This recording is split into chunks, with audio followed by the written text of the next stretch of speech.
আসসালামু আলাইকুম। বাংলা ফ্রেশে আপনারা পেয়ে যাচ্ছেন শুকনা বড়ই এবং পাকা তেঁতুল। আমাদের দেখেন শুকনা বড়ই কিন্তু রেডি হয়েছে। এটা প্যাকেজিং রেডি করা। আমরা যখন প্যাকেজিং রেডি করি তখন কিন্তু শুকনা বড়ইগুলো বাছাই করে ফ্রেশ কোয়ালিটির গুলোই প্যাকেটিং করি। আর এখানে পাকা তেঁতুল আছে। দেখেন পাকা তেঁতুলগুলো আমরা খোসা ছাড়িয়ে খুব ভালোভাবে এগুলোকে দেখেন একটা প্রিমিয়াম কোয়ালিটির প্যাকেজিং রেডি করেছি। আর এগুলো খোসা ছাড়িয়ে কোনো ধরনের ময়লা নাই, একদম খুব ভালোভাবে এগুলোকে প্যাকেজিং করা হয়েছে।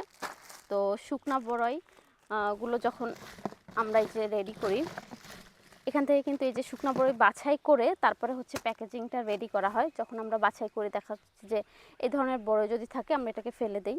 তারপরে প্যাকেজ রেডি করার সময় একদমই ভালো কোয়ালিটির যেগুলো আছে সেগুলো দিয়েই আমরা প্যাকেটটা রেডি করি। তো আপনারা যারা বাংলা ফ্রেশে এই শুকনা বড়ই এবং পাকা তেঁতুল অর্ডার করতে চাচ্ছেন তারা কিন্তু এখনই বাংলা ফ্রেশ থেকে নিতে পারেন।